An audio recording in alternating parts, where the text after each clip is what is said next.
Bon, c'est un grand plaisir de vous recevoir parce que là, on va parler closing. Le Q4, comme vous le savez tous, c'est quoi? C'est le dernier quarter. Le dernier quarter, c'est le dernier trimestre. C'est octobre, novembre, décembre. Une petite question, qui a déjà fait nos précédents events de chez MyBizDev? Ok. Et qui connaît aussi MyBizDev déjà? Ok. Donc pour les autres, je vais vous repitcher un petit peu ce qu'on fait. En fait, nous, on est une fabrique à business developer. En gros, c'est simple, hein, tu cherches un bizdev, tu viens chez MyBizDev. Tu veux être bizdev, tu viens chez MyBizDev. C'est-à-dire qu'on fait du recrutement pour des sociétés qui veulent accélérer avec un parcours d'entraînement et grâce à un algorithme de machine learning. Et à côté de ça, pour des startups, on fait des contrats de business development en freelance pour mettre leur process en place et puis pour accélérer. D'où le but de faire des events à chaque fois sur la prospection, sur le closing, etc. Et parler de cette problématique qui nous concerne tous, c'est-à-dire trouver des clients. Okay. Donc en fait, le Q4, installez-vous, ouais. Le Q4, c'est le quarter le plus important de l'année. Pourquoi?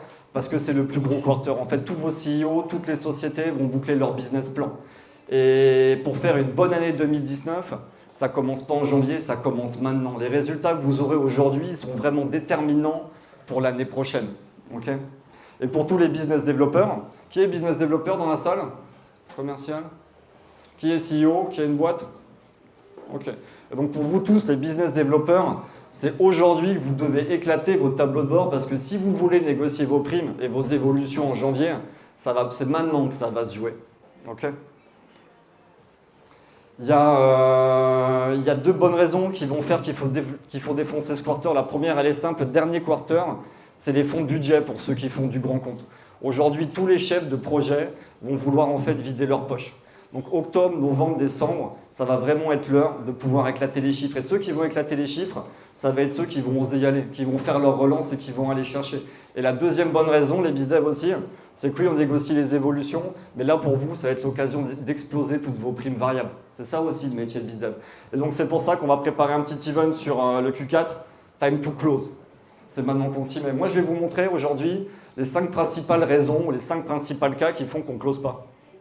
Et vu que je ne suis pas vache, je vais vous donner 10 tips pour signer rapidement. Ces tips-là, moi, ça fait 10 ans que je fais du business développement. J'ai fait Xerox, j'ai fait Mars Chocolat, j'ai fait Companeo, j'ai monté une boîte, je l'ai coulé. J'ai monté une deuxième boîte de business developer et on a fait ça aujourd'hui pour quasiment un tiers des startups qui ont levé des fonds l'année dernière. Okay. Et toutes ces méthodes-là, je vais vous les donner gratuitement pour vous. Le pitch va durer quoi? 35 minutes. Après ça, je vais vous faire une annonce monumentale que vous n'aurez jamais vue sur Paris. Et après cette annonce qui va durer 10 minutes, on pourra prendre un coup pour échanger en petit comité pour pouvoir partager. Pour l'événement, j'ai fait des slides, ça m'arrive très rarement. Il n'y a pas beaucoup de lettres du coup. Ça, c'est la première raison pour laquelle on ne close pas. Des fois, nos prospects nous disent « j'ai acheté moins cher ailleurs ». Elle fait toujours hyper mal en fait. Quelqu'un a déjà vécu ça? Qui a déjà vécu ça, le moins cher ailleurs? Ouais, personne n'ose le dire, mais je sais qu'il y en a plus. Ouais. Ou sinon, c'est que vous ne prospectez pas assez. Le moins cher ailleurs, il y a 2 cas. Le cas le plus frustrant, c'est quand votre prospect, imaginez, hein, vous avez un lead entrant, vous croyez que c'est acquis, le prospect il a envie de votre solution, l'argumentaire il se passe nickel et vous vous dites c'est bon, celui-là c'est sûr, il va signer.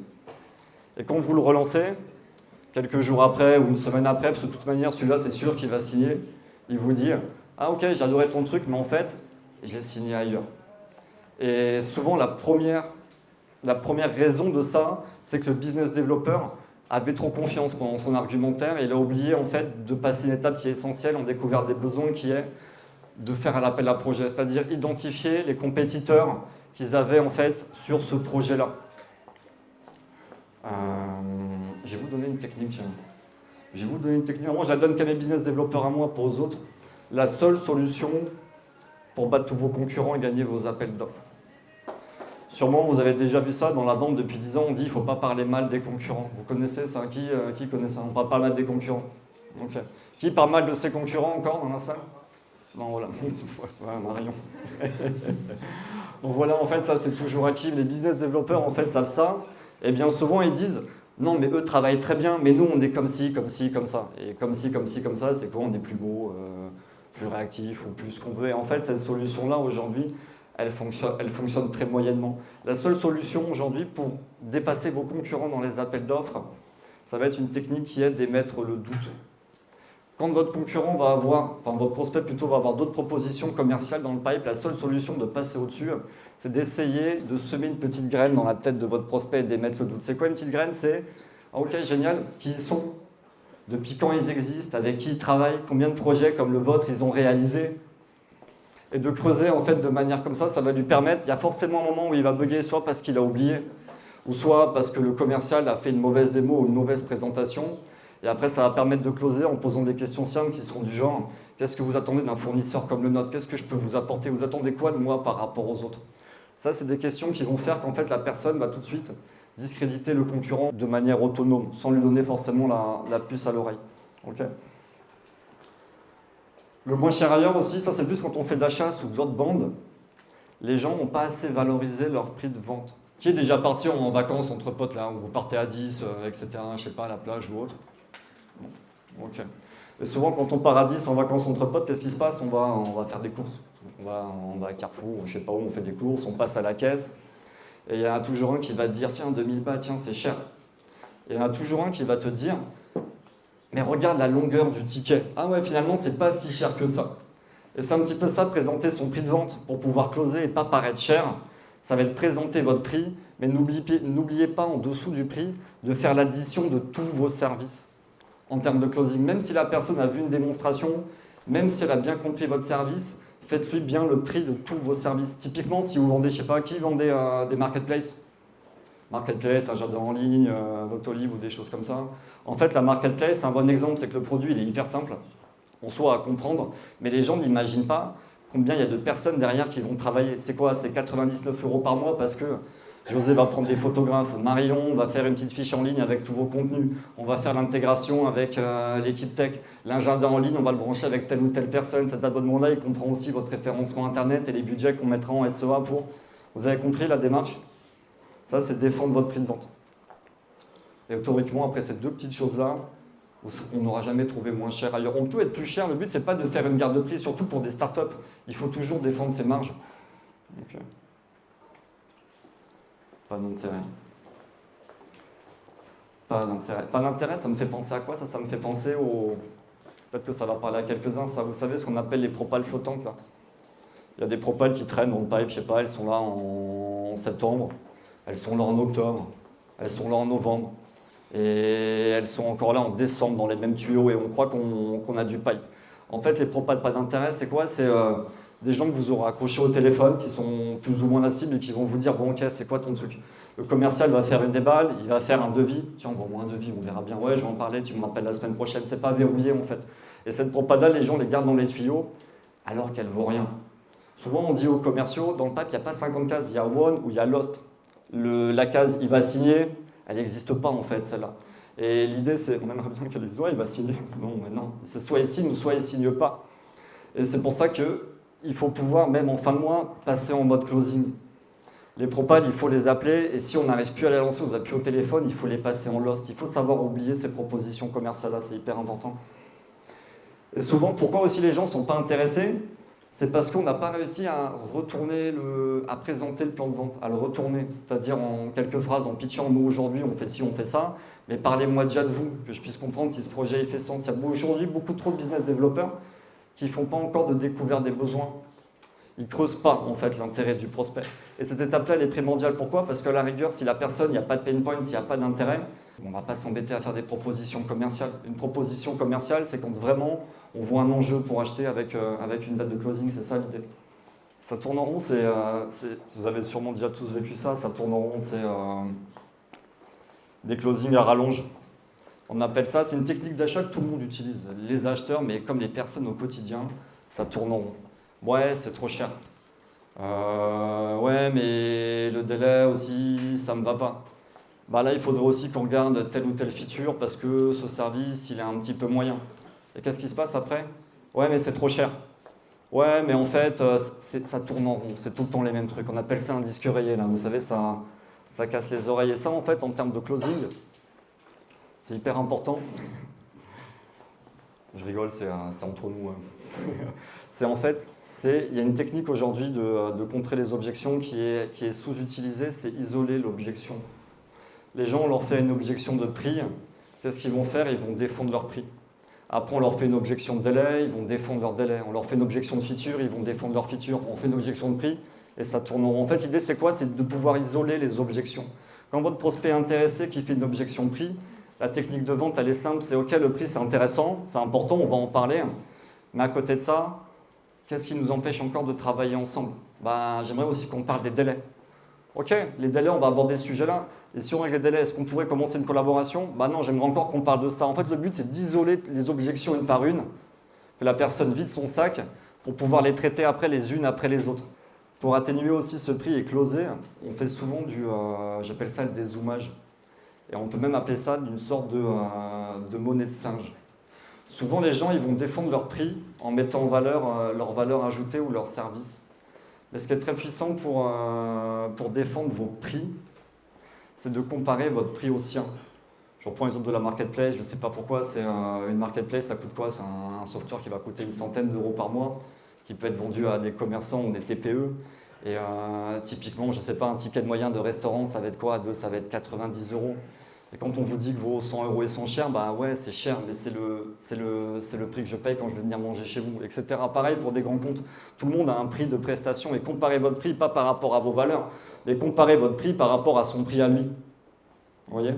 Et forcément, il va trouver ça pas cher parce que personne ne trouve que son prix à soi, il est cher. Ça, c'est hyper... vous verrez, ça fonctionne bien. Et ensuite, la monnaie de singe, c'est quoi? Ça serait l'idée de découper votre produit en petites unités de vente. C'est-à-dire qu'on peut dire quoi? 100 euros par mois, ça fait 2 euros par jour. En soi, c'est même pas le prix d'un café. Tous ceux qui vendent du SaaS avec des coûts user, peu importe votre SaaS, ça va être 10 ou 15 euros par user. Votre directeur commercial, si c'est un CRM, oui, c'est un budget, c'est sûr. C'est comme si vous payez votre café à un commercial le matin. Des fois, en fait, on voit des prospects, pour de vrai, hein, en termes de négo, la personne, on voit qu'elle est emballée, il a envie de le faire. On voit qu'il est chaud, et le commercial, il ne l'active pas. Il l'active pas. Il présente son prix, il y a un blanc qui se passe, la personne, à la rigueur, veut le faire, mais il ne passe pas à l'acte. Il passe pas à l'acte. Le passage à l'acte, c'est on fait. Ou directement proposer une date de boarding, c'est hyper intéressant. En fait, ce passage à l'acte, il faut vraiment faire attention pour le poser. Le passage à l'acte, même dans la vie au quotidien, on le voit tous les jours. Il y a des gens qui se sont mariés ensemble, alors qu'au début, ce n'était pas prévu, mais parce qu'à un moment, il y a eu un passage à l'acte. Et ça, c'est dans la vie de tous les jours. Ou l'inverse, les gens devaient se marier ensemble, mais ça a tergiversé, finalement, c'est un autre qui est passé à l'acte. Et là, le couple, il ne s'est pas fait. Ça va peut-être gâcher des belles aventures. C'est pareil, en fait, pour la vente. Et si vous ne passez pas à l'acte, le client, il ne va pas venir tout seul. Donc, tout simplement, il faut pouvoir lui demander. Et le closing, c'est aussi une histoire de relance. C'est aussi une histoire de relance, c'est-à-dire qu'on sait que les propositions commerciales doivent être programmées dans l'agenda et il faut se battre pour aller les chercher. Les propositions commerciales, ça ne rentre pas tout seul. Oui, il a dit oui, oui, il va le faire. Mais on sait qu'il faut toujours les rappeler, les re-rappeler, jusqu'à ce qu'ils aient passé leur carte bleue ou retourner le contrat signé. Ne laissez jamais vos oui traîner dans le pipe, même quelques jours, parce que les gens sont tellement démarchés, tellement sollicités, que vous risquez de vous faire prendre votre proposition commerciale, soit par un concurrent direct qui fait comme vous, ou soit par un concurrent indirect qui fait quelque chose de complètement différent, mais qui répond aussi aux problèmes du prospect. Quand vous avez des propals, il faut les closer, pour pas justement avoir, vous savez, ces propals flottantes là que tout le monde déteste. Qui a des propals flottantes dans le pipe là? Ouais. Quand vous rentrez demain, il faut les closer, il faut les rappeler, mais c'est vrai, il faut leur dire, écoute, on le fait ou on le fait pas, voilà, on a vu ça ensemble, on y va ou pas? Et s'il dit oui, on y va, tiens, je te garde en ligne et maintenant on fait ton contrat. Ou prends ta carte, je suis à côté de toi et je vais rentrer tes numéros, mais il faut que ça close, quoi. Le prospect hésite, souvent on voit des deals où le prospect, il hésite, il a envie de le faire, mais il manque quelque chose. Et ça, on le voit de plus en plus depuis qu'on vend beaucoup de SaaS ou de logiciels. Avant, quand on faisait beaucoup de rendez-vous physiques, on pouvait créer un affect. Et aujourd'hui, dans le logiciel, il y en a qui fait des ventes à distance parmi vous, là, au téléphone? Okay. Il y en a, ils font tout, là. Vente à distance, propal qui traîne. Et justement, les propals qui traînent et les ventes à distance, en fait, des fois, les gens pitchent tellement leurs produits qu'ils oublient, en fait, de faire leur storytelling à eux et de se présenter et d'expliquer à la boîte que fait leur société, mais pourquoi elle le fait. Et aussi, eux, pourquoi ils sont là. Même si aujourd'hui, on travaille à distance et qu'on vend du logiciel, les gens, néanmoins, le service, ils vont l'acheter pour vous. C'est comme ça aussi que vous défendez vos prix, par rapport au moins cher ou au plus cher. Les gens, ils ne sont jamais à quelques euros près en soi. Ils vont travailler avec un produit qui répond à leurs besoins, mais ils vont aussi travailler avec une personne. Okay. Quand on voit des storytelling, souvent, ce qui est intéressant, c'est d'entièrement vous les personnaliser. Théoriquement, si vous bossez dans la même boîte, votre storytelling à vous, ça ne peut pas être le même que le voisin. C'est pas possible parce que vous n'avez pas la même histoire. Sinon, c'est votre storytelling, ça va être on existe depuis tant d'années, on a tant de clients, mais ces histoires-là, elles sont chiantes, tout le monde les raconte. Il faut que vous racontiez pourquoi votre boîte fait ça, mais aussi vous, pourquoi vous êtes dans cette boîte-là. Et quelle relation vous voulez donner avec vos fournisseurs et comment vous les suivez. Ça sera quoi une relation avec vous si demain on se marie ensemble, comment ça va se passer? Surtout aujourd'hui. Hein. À l'époque, on rencontrait un conjoint, on était ensemble pendant 15 ans. Maintenant, les gens, ils se testent, ils essayent d'abord. Et c'est pareil pour les prospects. Il faut que j'arrête ces genres de métaphores. Ah putain, merde. J'ai mis un gros mot sur mes slides. Ça se voit pas, hein, j'espère. En fait, c'est quoi? C'est des mauvaises démonstrations. Et ça, c'est encore dans l'univers du logiciel où des fois, on voit vraiment de l'abattage.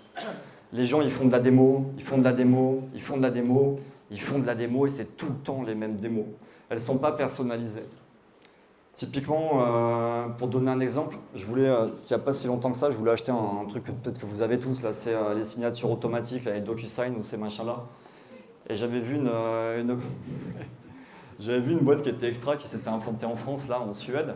Et en soi, la feature, elle est hyper simple et c'était pas cher et j'allais l'acheter. Et puis bon, je prends quand même la démo. Et le commercial, il me fait sa démo. Et en fait, il y avait d'autres features qui étaient top. Le logiciel, il se branchait, j'avais le droit à mes délais de vente.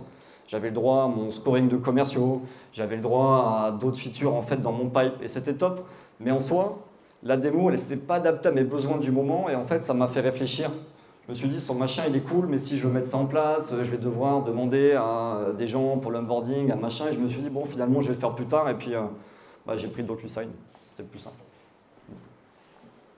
DocuSign qui sont très forts d'ailleurs en input management. Dès que ça rentre du lead, ils vous rappellent tout de suite là, dans les demi-heures pour voir si vous avez utilisé leur logiciel. Bref.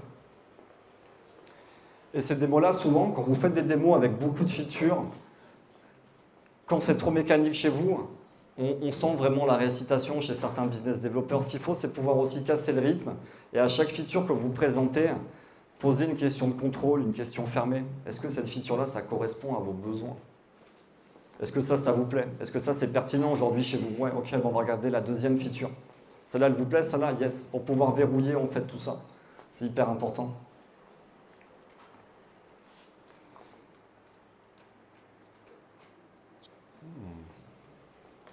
On va parler de l'état d'esprit. En fait, le business développement, pourquoi j'aime ce métier? Moi, ça fait 10 ans que je fais ça et je pense que ça arrive à tout le monde parmi vous. On sait que ce métier, des fois, c'est le yo-yo.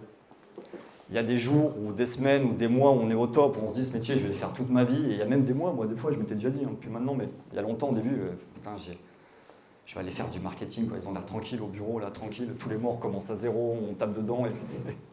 Et c'est ça, en fait, le mindset. Il faut être concentré. En fait, c'est un métier de sportif. Et la première chose, on voit ce qui différencie les bons des excellents. Au final, c'est le hard work, c'est travailler dur. En fait, ce métier, il est trop important parce que quand vous êtes business développeur, quand vous êtes un sales, c'est vous qui faites les boîtes. L'avenir des boîtes, elles dépendent de vous. Je veux dire, tout le monde qui bosse dans la boîte, c'est vous qui rapportez l'argent pour ça. Vous n'avez pas le droit de ne pas travailler dur. C'est obligatoire, surtout dans des startups. C'est vous qui vous levez, c'est vous qui rentrez le cash pour faire la croissance de la boîte. Souvent, chez nous, on appelle ça la règle des 10% en plus. C'est quoi les 10% en plus? Là, je ne vais pas prendre une métaphore de coup pour une fois, je vais changer celle du sport. Quand on regarde le football, c'est tout le temps les mêmes joueurs dans les équipes qui tirent les coups francs.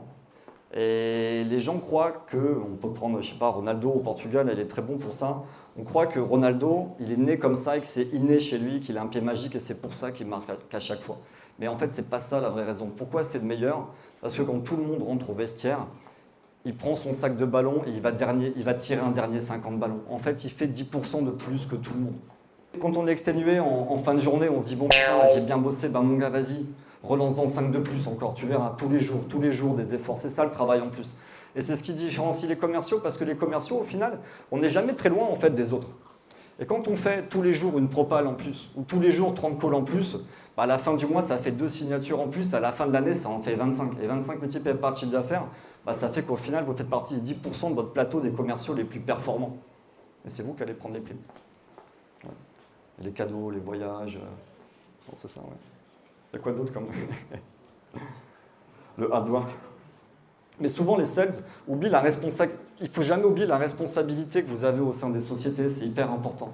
C'est vous qui ramenez l'argent pour développer les boîtes. Il y a un mindset qui est hyper important, c'est le sang-froid. En fait, le dernier quarter, c'est un moment qui est dur parce que c'est la fin de l'année. Ceux qui sont là depuis une année dans leur boîte, c'est fatigant en fait, c'est la dernière chose. Et le sang-froid, c'est quoi? C'est un peu la métaphore du cyclisme. C'est-à-dire dans le cyclisme, vous voyez le Tour de France, il y en a un ou deux, des fois ils font des envolées, des feux follets là. Et vous avez les rouleurs derrière, ils gardent le rythme. Et ils roulent, et ils roulent, et ils roulent, et ils roulent. Et ils vont toujours en faire des rattrapes. Et c'est ça, vous excitez pas, restez concentrés sur vos méthodes et avancez. Prenez le rythme et roulez, et roulez, et roulez. Et on verra qu'à la fin de l'année, en fin décembre, c'est comme ça que ça passe, parce que vous avez gardé votre sang-froid. La confiance en soi, c'est hyper... En fait, la confiance en soi, c'est quoi sur le dernier quarter? C'est quoi que le dernier quarter? Il faut que vous ayez confiance en vos process. Le dernier quarter, pour l'exploser, c'est pas le quarter où on se dit tiens, j'ai envie de changer ça dans mon process, ou pourquoi. Non, il n'y a rien à changer le dernier quarter. Votre process, vous l'avez itéré le Q1, vous l'avez bien travaillé au Q2. Au Q4, en fait, il faut que ça rentre, il faut que ça déroule. Et au Q1, qui est un peu plus mou, là, vous pourrez réfléchir à comment améliorer mon process commercial. Mais le Q4, c'est vraiment le moment de l'année où il faut que vous ayez confiance en votre pipe et en tous vos process commerciaux. Installez-vous, hein. Aujourd'hui, je suis content de vous annoncer une super nouvelle. On va recevoir Samy et Baptiste d'Heptaward. Ils vont nous faire une démonstration parce qu'aujourd'hui, dans les startups, c'est la première fois, vous n'avez jamais vu ça, où on va lancer le concours du business développeur de l'année. Qui sera le meilleur business développeur de l'année? Aujourd'hui, nous, on a une communauté où on bosse pour beaucoup de petites startups et des fois, les équipes commerciales ne sont pas assez importantes pour pouvoir faire des challenges avec des rewardings qui sont intéressants. Et pour ce Q4, on a décidé de mettre les petits plats dans les grands. On va organiser un concours. Ceux qui sont intéressés auront une landing page et on va se faire un petit prize pool entre managers qui veulent participer avec leurs commerciaux et on pourra voir qui sera le meilleur à fin décembre. Et on s'organisera entre nous pour se faire un jeu concours assez intéressant. Et ce concours-là, il va jouer sur 3 leviers. Un, ça va être ceux qui téléphonent le plus, les hard-callers, ceux qui vont chercher. Le deuxième prize pool, ça va être pour ceux qui font le plus de propositions commerciales. Et le troisième prize pool, ça va être pour ceux qui font le plus de closing. Okay, ça, c'est les 3 choses importantes. Et sur ces 3 choses-là, pour que ce soit fait entre toutes les boîtes, peu importe le nombre qu'on ait, on va la piloter avec des chiffres de croissance. Le but, en fait, c'est d'en faire plus que les mois d'avant, peu importe le chiffre, sur la croissance. Okay, et donc, du coup, Samy et Baptiste ont un super logiciel qui s'appelle Heptaward, qui vont nous présenter, qui vont nous permettre de monitorer ce petit concours. Merci. Donc oui, donc effectivement, on va lancer ce premier concours. Donc on ose un petit peu. C'est vrai que ça se fait pas trop. En général, on a plutôt tendance à cacher un petit peu les choses quand on fait du business. Donc là, je vous rassure, on va cacher un peu les choses. Effectivement, on va passer sur de la progression. Donc en fait, il va falloir faire mieux que les périodes précédentes pour remporter le concours. Et effectivement, grande première, donc on organise la première phase du concours. Il y aura d'autres phases. Sur le meilleur BizDev, la meilleure équipe de BizDev de France. Voilà. Qui sait, si tout le monde joue le jeu, peut-être qu'on fera le meilleur BizDev d'Europe, le meilleur BizDev du monde. En tout cas, on va en parler aux Anglais et je pense qu'ils seront chauds. Donc j'espère qu'on représentera bien la France. Donc alors effectivement, et je vais reprendre un petit peu ce que tu as dit Maxime, c'est vrai que le métier de commercial, de BizDev, aujourd'hui, on peut l'apparenter un petit peu au sport. Et donc il y a une personne qui nous a dit un jour, dans une équipe de foot par exemple, les 2 joueurs qu'on connaît, c'est le gardien et l'attaquant. Et bien en fait, dans les entreprises, c'est à peu près pareil. La personne qu'on connaît, c'est le commercial, c'est le BizDev. La personne qu'on va connaître partout dans Paris, sur votre boîte, ou en France, ben, ça va être le BizDev. Ça va être la personne qui va représenter la société. Voilà. Sauf qu'à la différence des joueurs de foot, quand vous rentrez dans l'entreprise, j'ai rarement vu des boîtes qui font comme quand Kylian Mbappé marque un but. Voilà. Personne vous saute dans les bras, vous tape dans les mains, etc. Et bien donc nous, c'est un peu ce qu'on a voulu faire. C'est pour ça qu'on a créé Heptaward, qu'on va vous présenter. Je ne sais pas si tu as le slide. Et donc en fait, nous ce qu'on veut, c'est promouvoir vos activités. Et donc comment on va faire ça? Il vient d'y avoir une signature de deal. Ça doit être notre... Donc voilà, là on a un bizdev qui vient de signer un deal. Chez nous. Ben voilà, félicitations. C'est véridique. C'est même un peu, voilà. Ça. Donc, imaginez que dans l'open space, dans l'incubateur où vous êtes, dans votre salle, vous avez ça qui bip à chaque fois qu'il y a un bizdev qui signe quelque chose. Donc voilà, c'est ce qu'on a voulu faire. Et donc vous verrez un petit peu tout à l'heure comment ça se présente, etc. Mais donc voilà, ce qu'on veut, c'est valoriser les ventes, valoriser votre activité. Donc comment on va faire ça? On va utiliser le logiciel le plus chiant que vous utilisez, pardon pour les mots si c'est filmé, le plus lourd que vous utilisez dans votre entreprise. Est-ce que vous avez une idée de ce que c'est? Bravo. Je crois qu'ils doivent être contents d'ailleurs. Personne ne veut utiliser leur outil. Et donc, voilà, on va prendre votre CRM et on va le transformer, on va le passer d'un outil super chiant à un super outil de communication. C'est-à-dire qu'aujourd'hui, vous savez que vous mettez votre activité, vos deals gagnés, etc. pour le boss, pour la personne, enfin voilà, en général on est plutôt dans des startups ici, je pense. Mais sinon, vous reportez auprès de vos directeurs. Et effectivement, moi j'avais tous les lundis à l'époque ma feuille Excel avec mon nombre de rendez-vous, mon nombre d'appels, etc. C'est bien ce que tu as fait, c'est pas bien, il y avait pas mal de rouges des fois. Voilà, c'était pas évident.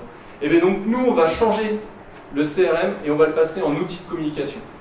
C'est-à-dire que dès que vous allez avoir fait un rendez-vous, tac, vous allez le mettre en effectué et vous allez incrémenter des compteurs. On va vous permettre de mettre des leaderboards. Donc là ici par exemple, vous avez une de nos features qui est l'ICOS, c'est le LinkedIn de votre équipe commerciale. Donc là vous allez avoir tous les deals gagnés, les rendez-vous effectués, etc. Vous allez pouvoir féliciter vos collègues, vous allez pouvoir commenter, etc. Super, t'es allé voir Aircall, machin, génial, t'es allé voir Total, t'es allé voir Airbus, t'es allé voir, enfin voilà. Donc ça, c'est la partie ICOS. Ah mais d'ailleurs on a vu, ouais. Et donc on a une autre feature aussi qui sont les channels. Est-ce que vous avez des télés dans votre entreprise? Est-ce que levez la main à peu près pour savoir? Ok, super. Combien de télés sont éteintes toute la journée? Beaucoup, non. Et bien donc en fait, notre feature channel, ça vous permet en quelque sorte de créer, si on veut vulgariser par exemple des PowerPoints en quelques clics. Vous allez choisir ici par exemple les slides que vous voulez mettre, donc des comptes à rebours, des leaderboards, le mood c'est pour savoir comment vont les coéquipiers, la briefing zone, enfin bref, des compteurs Facebook, compteurs Twitter, les objectifs, valeur moyenne des deals, durée de vie moyenne des deals, voilà, faut closer, faut arrêter de pousser le bousin, nous on appelle ça la petite boule là, du cafard, du scarabée là, qui est en train de pousser, où donc effectivement on a du mal à closer et ça pousse. Donc vous avez la durée de vie moyenne des deals, où donc là le but c'est voilà, de la baisser. Donc vous cliquez sur ce que vous voulez ajouter, par exemple si je veux ajouter, par exemple je veux faire un challenge phoning ce matin, clac, leaderboard, hop, je veux trier par le nombre d'appels passés, la taille du classement, le nombre de personnes que je veux mettre. Par exemple, si on n'est que 4 ou 5, c'est pas forcément évident d'afficher tout le monde. On peut afficher que les 3 premiers. Et donc après, je lance mon challenge. Et donc là, dans l'équipe, vous pouvez vous faire un petit game à celui qui passe le plus de coups de fil. Vous pouvez aussi faire un leaderboard sur le nombre de rendez-vous pris, etc., planifié. Enfin, voilà. Et donc, pour toutes les télés qui sont éteintes, vous pouvez afficher ça dans l'open space. Et donc là, typiquement, par exemple, on vient d'onboarder un de nos clients. Le patron était content de savoir qu'il y avait des deals signés dans la journée, parce qu'avant, il ne le savait pas. Donc effectivement, c'était mis dans le CRM et personne ne le lisait au bon moment. Donc effectivement, c'est hyper chiant de le remplir. Et là, Samy vient de closer un deal. Voilà. Et donc voilà ce qui passe à la télé, la photo, votre photo, parce que vous avez gagné, vous venez de marquer un but. Il y a votre photo qui s'affiche, une musique que vous avez choisie, et voilà, et ça pop pour tout le monde. Donc plusieurs effets, tout le monde va vouloir être là-dessus, tout le monde va vouloir passer à la télé. Deuxième effet, votre travail il est reconnu, tac, tout le monde sait que vous avez signé, vous allez rentrer du bureau, tac, tout le monde aura le smile, ah bien joué, t'as signé, etc. Et donc voilà, motivation, etc. Voilà. Donc ça c'est notre objectif, transformer les CRM en outils de communication. et valoriser votre métier. Et donc, est-ce que vous êtes prêts à devenir un héros BizDev? Inscrivez-vous. Donc vous allez avoir, je ne sais pas comment on va diffuser l'URL de la landing page par mail. Bon, on verra par mail. Ou autre. Après, ceux qui sont intéressés, vous pouvez noter cryptoward.com/test. Donc voilà, prénom, nom, adresse mail, vous vous inscrivez et donc vous allez participer donc au concours qu'on organise donc avec MyBizDev et donc CryptoWard. Et donc on va pouvoir piloter votre progression et mettre en valeur en fait votre équipe commerciale. Voilà. Merci beaucoup.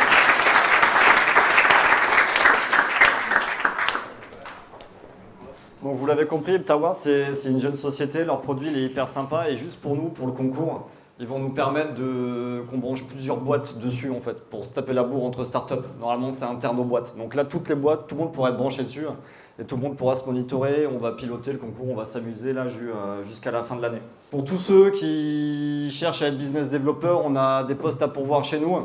Vous avez un jeune homme là, Alex, et puis une jeune fille, Marion, qui sont là. Si vous voulez discuter avec eux, ils cherchent des sales, des bizdev, vous pouvez laisser leur mail et puis échanger un peu plus avec eux. Et puis ceux qui veulent parler bizdev, on discute entre nous là, cool. Ouais. Merci à vous.